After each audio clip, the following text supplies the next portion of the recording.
Hey, everybody. Welcome back to the Prime Pediatric Podcast. I'm your host, Dr. Skip Weiss, and I am elated, super excited, almost fanboyed out here. I have the amazing Steve Sims with us. Steve, how are you doing?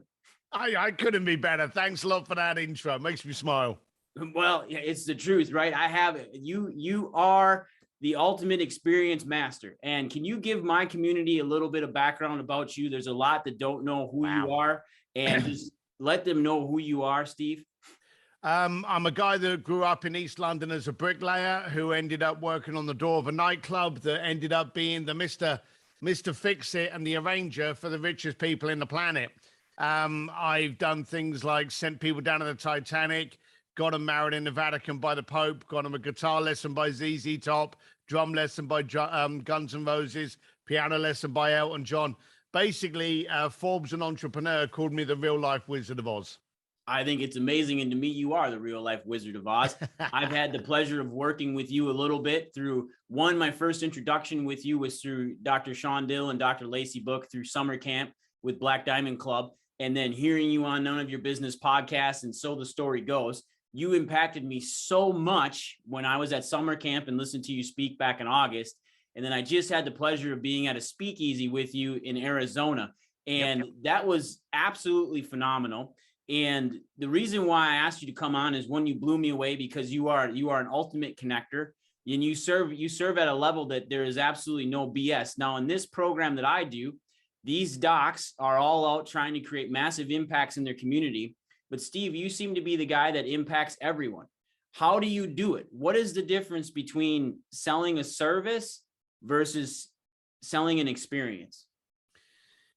So let's break down your statement about people trying to create massive impact within that community. 9 times out of 10, they do that by satisfying the need of the transaction. You know, it'll be a case of, hey, I'm the best baker in the world because anyone that comes into me and wants a red cake, I give them a red cake. That's a transaction. That's what Amazon does. And if that's what you're doing, you're already out of business. You just don't know it yet. Mm-hmm. You see, when you actually differentiate between creating a experience and ultimately a connection, that's because you get to challenge the concept and the request.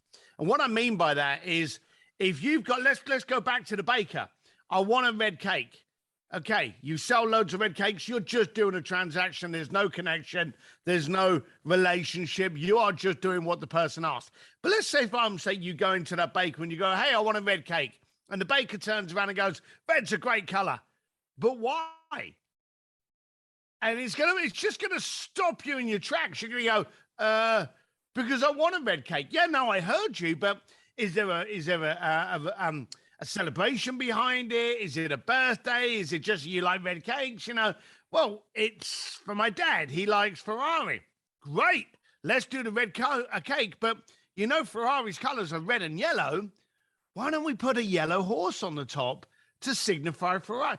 Now you're going above and beyond because you're daring to challenge what the request is. Now, your thought process can never be replicated by Amazon.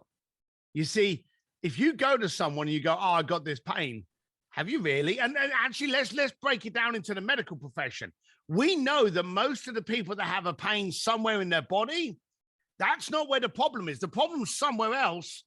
And the reaction is transferring that pain to that other element. So you don't look, oh, I've got a pain in my shoulder. Well, let's fix the shoulder. Let's look at the arm. Let's look at the rest of the body. Let's see why that is the end point of the, you're challenging where they end up. Mm-hmm. A lot of people today, sadly, think in order to be in business and in order to create, and in air quotes, impact, they've got to complete the transaction. I'm telling you today, in a world where communication and connectivity is becoming rare, you need to build and focus on relationships. And the first thing you need to do is challenge every request. Whenever I would have someone come to me in the concierge business, they would turn around, and even in the business world that I coach in now, they would say to me, oh, I want to do this. And I'll be like, oh, that sounds fantastic. But why? Why is it important?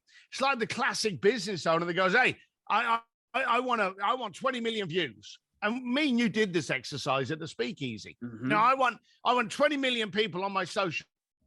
Why? What's your number? What do you mean, what's my number? Well, how many clients can you take?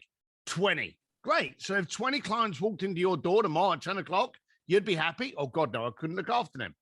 So how many do you need? Well, I need 3 tomorrow and then 3 next week. And okay, so your number's not 20 million, your number's 3. And you get to that by challenging the first request. That's how you create impact, by actually challenging what it is the person's after.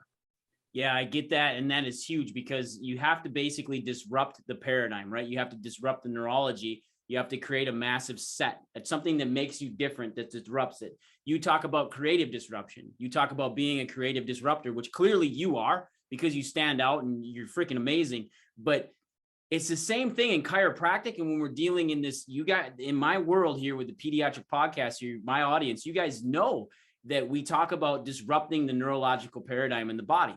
There's nothing more of a disrupt than when you break the mold of somebody's routine.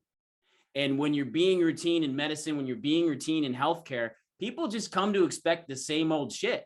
Yeah. And let's be honest, when that happens, you just become rudimentary. You become another cog in the wheel. You become another lateral move for them instead of a move up the tier. So how can the doc, when we look at that, how can they disrupt and actually move up a tier in a person's experience? What are some things that you would suggest, Steve? Well, for a start, the examples I gave you where I was challenging you on the cake, I was challenging you on your pain point, and I was challenging you on how you connect. While I'm a big, ugly 240-pound, biker, nothing that I said came from anywhere other than care. Mm-hmm. I was challenging you on why you wanted to go on that holiday. I was challenging you on why you wanted that red cake because I wanted to know. I wanted to help. I wanted to satisfy not what you asked me, but what you actually wanted. Right. And that's the real key difference. A lot of people are actually scared of that word, why. That 3-letter word can be the most aggressive, abusive. I have people all day long, and here's a little tip for your listeners. I have people all day long. Had it this morning while I was pouring my coffee. They reach out to me on Messenger, Twitter, on Instagram, and they're like, oh, I'm in Los Angeles. We should have a beer. I'd like to buy you dinner. I'd like to talk to you. Every single person I respond to, unless I know them, because they've already been through this, but if I don't know them, I respond with one word, why? And I get 2 responses, and they don't vary. I get one of 2 responses. I get one of the people that go, well, I heard you were cool. You're just arrogant. Oh my God, why would I?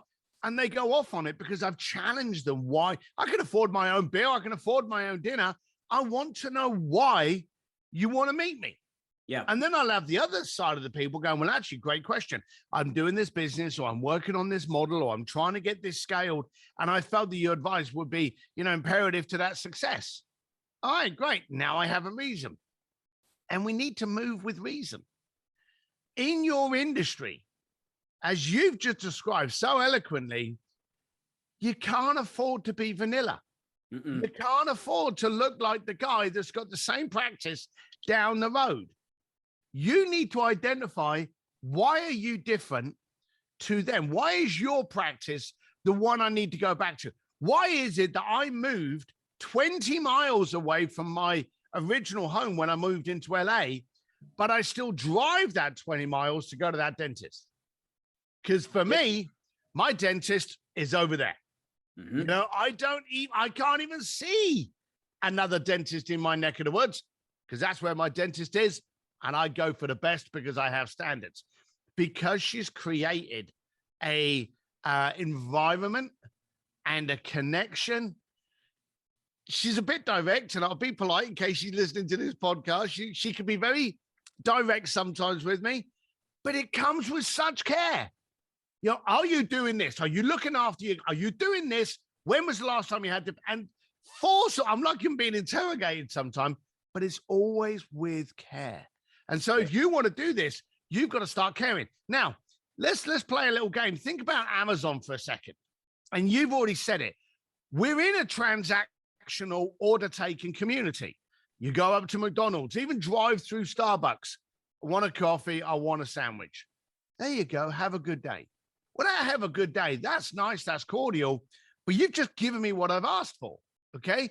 You go home. Alexa, turn this on. Siri, I need directions. We are getting used to transactions. And let's take it even further. We've just come through COVID. How many times do we go into a restaurant now? And it's terrible when you've got kids. You tell your kids no phones at the table. Then you go into a restaurant, and what's the first thing they have to do? Scan the QR code for the menu. Mm-hmm. We are being imposed with these habits, which create a disconnect. You have to go, okay, scan it for the menu, pick your food, and then put the phone away. Yep. It's another step you've got to do to get back to the connectivity. And a lot of people don't bother with that second step. And of course, the kids are on the phone looking at the menu, and now they go to whatever social they want to be on. Mm-hmm. So we're in a transactional world. And one of the biggest companies in the planet is Amazon. And Amazon is a transaction. If you're an idiot enough to think you have a relationship with Amazon, then do me a favor. Tomorrow, phone them up and go, hey, thanks for delivering my toilet roll, but I think I want to change brand. Which one would you suggest? And the first thing you're going to realize is you can't phone anyone. Nope. There's no one you can talk to. Mm-hmm. Amazon does nothing other than to satisfy your request. If you order the wrong size pants or the wrong toilet roll or the wrong herbs or spices, that's your fault. They just completed on the transaction. So here's the thing. We are human beings. Transactional, that actually doesn't fit very well for us. Mm-mm. Because we are born and we want to play with other kids on the playground. We become a teenager, we want to find love. We get older, we want to find a partner. We're pack animals. And we're pack animals that need to connect. There needs to be an alpha. There needs to be a strong. There needs to be a brainy one. Every bouquet that we are in needs to make up that pack of support system. Believe it or not, Amazon goes against what our core belief is. So it doesn't take much. Now, when I was speaking to very affluent, and I only dealt with affluent people because then I never ever had paying my invoice as a question. I would always speak to the most powerful people in the planet, Sir Elton John, Richard Branson, Elon Musk. These people, I would communicate with them. And the funny thing is, where they get so many people talk to them every single day, blowing smoke up their backside, laughing at unfunny jokes. I would come in with the why. Steve, I need you to do this. Why have I got to do that? Why has it got to be now? Well, my kids are in town, or, well, I thought this would be nice. Well, it would, but you could actually do that over here. And in 6 months' time, that person's performing here, and that'll be a greater place to go to. Should we do that? Should we split the experience? Because I dared on every single transaction, I got to connect with the people. I got to communicate. And the amount of people that used to turn around to me and go, do you know, no one ever asked me why? They've just done it. Mm-hmm. I see this all the time, and I see it in my world all the time when I deal with kids nonstop, Steve. Our practice is 70% children. I see pregnancies and moms and kids nonstop. And one of the biggest questions that's always missed when you're checking in on a mom and checking in on a child is asking the mom postpartum or post-birth, how are you doing? Yeah. Actually making and why, what's going on, but how is that affecting your life? Why are you feeling this way? And every time I have a mom come back and say, I've never had anybody ask me how I am. And that's a huge thing because it's making the personal connection. But I truly want to know, because if I've got a disrupt in that mom's neurology, if I have a disrupt in how she thinks, that directly affects the baby. And if my main goal is to keep that baby healthy and mom's neurologically off, she has a disconnect and nobody's asked. Holy crap. And the number one reason why patients leave a chiropractor is because they felt like a number. They felt transactional because there wasn't the personal touch anymore. Because when you meet your provider for the first time, especially at Prime Family Chiropractic Centers or anywhere with us, it's a very intimate thing, but you're getting to know them. You're getting to know who they are. They're getting to know who you are. Are you the right fit? Why did I have you on this podcast? Because I felt that my audience needed to know how to differentiate, set the standard, and make their standard the standard, and understand that they're charging for their experience and not for their service. which happens Yep. all the time when it's dental, when it's chiropractic, even in hospitals. It's all service oriented. In fact, I think one of the most detrimental words ever used is being told that you're a service provider, especially in healthcare. Like I've heard you say the worst word ever invented was impossible. Yeah. Because it's the damn truth, because anything's possible and there's more than one way to do anything. But that word service, instead of being an experience provider, I think would go massively farther in understanding who we are, what we present, and then what our standards are, because we set the experience with the standards of our own. If my standards are crap, I'm okay with a crappy experience, right? But if your standards are high, which I know yours are, extremely high, your experience then is extremely high because it's your standard. And I wouldn't want my experience to be trumped by a lack of my standards. I'll let the patient understand what their standards are. And if I meet their standards, awesome. If they don't meet the standards of where I'm at, then we're probably not the right fit. Do you know, that's brilliant. For anyone listening to this podcast, you know, you've got to go back and listen to Skip. What he said there was absolutely, I don't think he's a smart cookie. You all know that because you listen to his podcast. But I'm not sure he realizes how accurate he is with today's economy. Okay. I do a lot of coaching for businesses. I had someone going over their spreadsheets, and I hate spreadsheets. I have financial people to do that. But we were going with our spreadsheets, and we were prioritizing the importance of what he was paying for. And you know, one of the things that he wanted that was in yellow, that was of a possible removal, was a customer support team. He actually found that to be a cost. He's like, hey, I do a great service. I look after my clients. You know, I send them a letter. I send them an email. I follow up with them every now and then.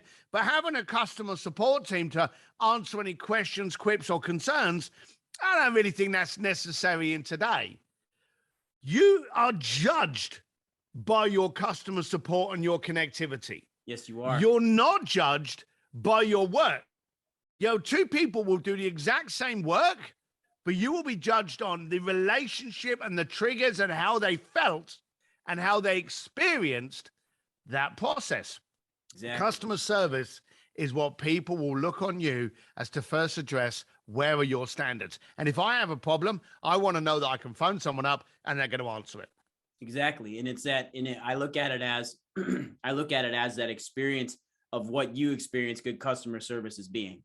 And if you can't provide that if you won't make yourself happy with your own customer experience, piss off. You're not going to be, you will not be busy, and you're going to find that subpar client. And the other side of it is that if you have, here's the other thing that I should touch on quick, is that if you have subpar clients, subpar patients, it's an internal personal issue. Oh, it's your fault. 100% mirror. Yeah. Now let's talk about setting the standard, because the standard is the standard. Steve, can you hit on when you talked about setting the standard at the Speakeasy, that was a major impactful thing for me. I'd heard you say it several times. Whether we want to talk about the old fashioned, it doesn't matter. But your standard is the standard. Can you hit on that? Yeah, you just did. I have a standard that I won't allow you to dictate. I want you to live to my standard. Now, you addressed it beautifully already. If you look at your client bank and all of your clients are assholes, well, that's because you are. You know, if you have those people that are substandard, that's because you're substandard. Now, many, many, many years ago, I was taught by a mentor, never lower your standards to meet others, okay? Because it's a vicious spiral. And once you've allowed that to happen, it becomes weak, okay? Have other people want to be part of your circle to raise themselves to your standards. And I remember the first way he did it was I was working somewhere and I had this pen, and I still have one of them on my desk. I had this pen and it was just chewed on the top. And I started to write something with it. Now, here's the disgusting thing. I hadn't even been the one that chewed it. It was just a pen that was on the desk. This was back in the 90s, but I'm like, oh, crap. Oh, I've got to write. And I picked it up and he went, whoa, hang on a minute. What are you doing? And I wanted to make the notes. You told me to make the notes. So he's like, you've just accepted someone else's chewed pen. You can't take my notes. You're not worthy of taking my notes when you've already dictated to me where your standard is. And of course, I'm like, no, I don't understand what's happening. I was like a deer in headlights. I was like a young lad.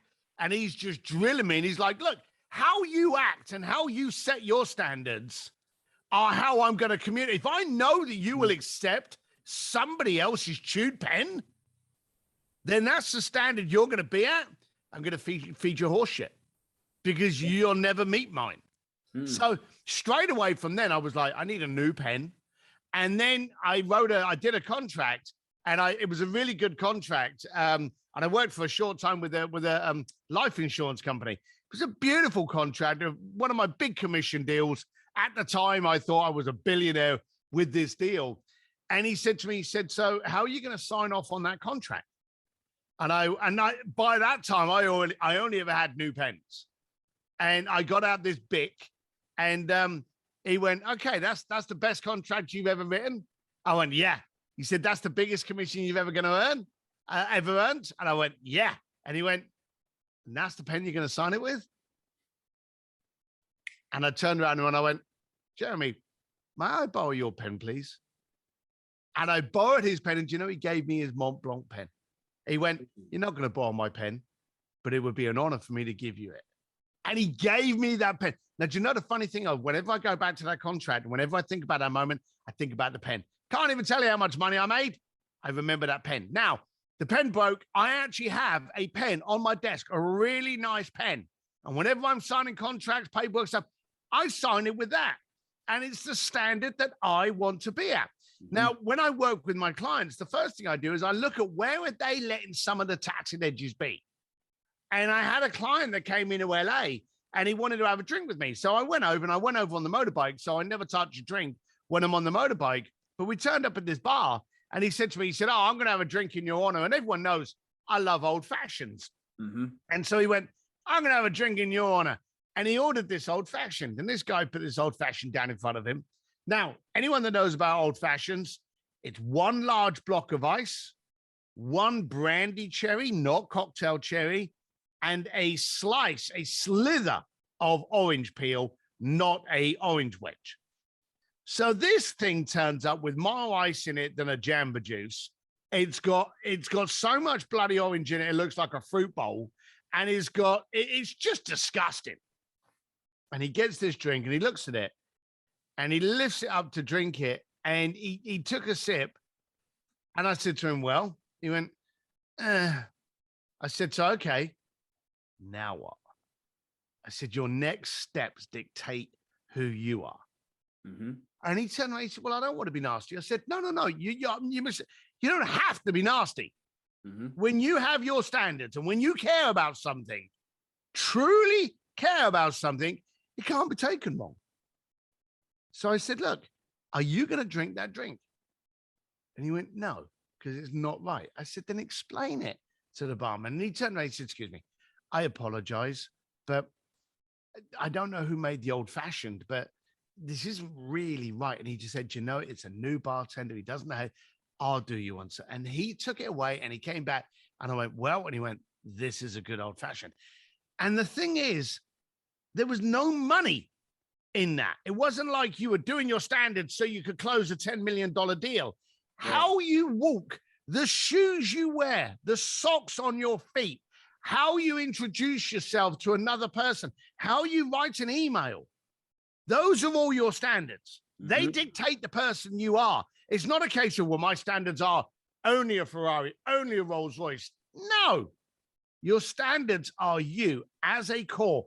What do you accept? What you don't accept, and have people raise themselves to your standards, not the other way around.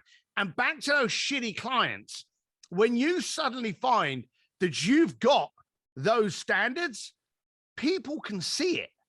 Now, I know full well, if someone's going to give me an old fashioned, they're going to look at me and they're going to go, okay, he's just stated the bourbon that he wants in it. This guy knows about old fashions. It's a case of there's an aura around you, an expectation. Whenever I go into a restaurant, I get a great table. Why? Because I'm just ready only for a good table and they can read it. When you meet someone and you know they won't put up with crap, you treat them accordingly. And that's what you need to be doing with your clients. If you got bad ones, it's your fault. Move them out. Move them out. Yep. And it's the standard. It's how you dress. It's how you Make present space. yourself. It's coming across on everything. And I've talked about this. I've made a post the other day, and I was wearing a pair of Louis Vuitton sneakers. Actually, I bought them out in Arizona, and I wore them to the last day of Speakeasy. And I made the statement that says my standards are high and I'm not cheap, as in myself. My standard for myself is not that way. And I got a little bit of backlash. I got a little bit of flack back. I had patients. I had people asking, like, you kind of seem like you're about the money when you post that. And I said, no, I'm about my standards. And my standards may not be for you, but they are exactly what they are for me. And I like to meet it that way. And I made that post, and I got a bunch of people back that actually said the same thing, as far as, I love the fact that you came out with your standards and we know where you're at. And I always look at it this way. What is your financial tolerance to raising your standard? Yeah, because that's the financial tolerance of your clients, and it's massively huge. So Steve, this has been absolutely awesome having you on. It means the absolute world to me. How can my listeners know who you are, where you're at? How do they get a hold of you? I know you're the same on all social media platforms, and your book, like how can they work with you? Wow. Well, this is the book, Blue Fishing, The Art of Making Things Happen. It's available in Amazon, so go grab your copy and read it, or listen to the audio. I actually did the audio version of it. That's a whole different story. But I'm Steve D. Sims, only one M in Sims and D for dashing. So stevedsims.com or Steve D. Sims on any social planet. So Twitter, LinkedIn, Instagram, whatever. I'm probably biggest on Instagram for some strange reason, but it's Steve D. Sims everywhere. Awesome. And the last question I want to ask you is, what's this thing about these speakeasies? I was a part of it. It had a massive impact on me. I highly endorse speakeasies. I'm going to probably attend another one here coming up very shortly. I won't be at the one in New York. What is the deal with these speakeasies? Because they're so impactful. Well, that's the funny thing. And you know this because I do them in different cities around America. And I charge $2,000 to go to the speakeasy. Worth every penny. And what else did you know about the event? Can you repeat that, Steve? What else did you know about the event? Did you know where it was going to be? No, the only thing I knew is that you were going to be there. Exactly. So I just tell people it's 2 days with me, my friends, and we're going to grow. We're going to get uncomfortable and we're going to grow. And then I always pick, like in Arizona, I had that cool house. Yeah, it was a great place. Beautiful mansion house. Thanks, Tina, for that.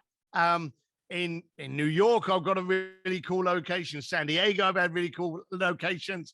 In Austin, Nashville. So I always pick really cool locations, and then I bring my friends in. And let's be blunt, I only have good friends. When you were there, you met Jason Campbell, who's one of the #1 meditation experts on Apple. You met Whitney Jones. Who is Miss Olympia. Absolutely incredible. So there was a whole host, Brian Golk, face specialist. So you had a whole ton of really high level people come in, disrupt the way you think in order for you to be able to go out, do things differently, and create more impact that you want to do. So my next one's in New York, but the easiest way to find out about them is go to stevedsims.com, click on the button Speakeasy. That'll tell you where it is and how much it is. Maybe you just need to ask a few people, is this worth it? And listen to them. It's worth it. I'm telling you, you guys, best $2,000 you'll ever spend. I'm telling you, it's $2,000 is dirt cheap for that. And this has been an absolute delight. If you couldn't get anything from these last 30 minutes, I don't know where you were listening. It was solid gold, solid nuggets, as usual. Thank you so much, Steve. It means the world. Now, everybody go out there and get it done. Take care, everybody. Bye.